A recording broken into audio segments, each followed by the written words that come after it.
What is going on, guys? Randall419, the man with the million, back again with another daily video. This is going to be my Rand's Indie Spotlight, my review for the recently released Embers of Mirrim. Released today, May 24th on PS4, Xbox One, and PC. It is developed and published by Creative Byte Studios. So what is Embers of Mirrim, and what did I think of the game? Well, first up, Embers of Mirrim is an adventure platformer where you play as a mystical creature called Mirrim, who has the distinct ability to split into light and dark entities called embers. And by doing that, you can affect the world and the creatures around it in a bunch of different ways. So story setup. At the very beginning of the game, you kind of play as Rim and Mir. There is a meteorite attack, and to kind of protect the world and rid rest of this fantastical world of corruption, you get fused into this creature called Mirrim, and you have this ability, as you can see on screen, to split yourselves into a green and a purple colored, like, orbs of light called embers, basically. And that is the game's signature calling card. Yes, it is a side-scroller platformer. There are sections where there are chase things where you're running away from something, doing basic platforming sections, and I actually like those sections quite a bit. But the majority of the game, you will be doing exactly what you see on screen, splitting yourself up into the two, and you do that by hitting right trigger or hitting left trigger or holding them both, and then you control the green one with the left stick, and you control the purple one with the right stick, and you independently control them with one another. And yes, you will get confused. The game does it keeps it a little easy early on, but eventually down the road, your mind will be be doing crazy things because you're going to have to be controlling each one of those, the greens and the purple, independently from one another, and it can get confusing at times.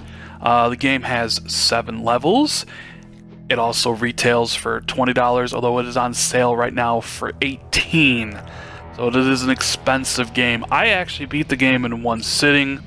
It took about 6 hours to play through it. I actually really enjoyed the game. I found it to be quite fun. I struggled a little bit towards the later end of the game with some of the mechanics they want you to do about flipping the purple and the greens differently than you did before, which added a lot to the frustration. But for the most part, I enjoyed the chase sequences, I enjoyed the light platforming in the game, I enjoyed the boss fights, which there are a few of.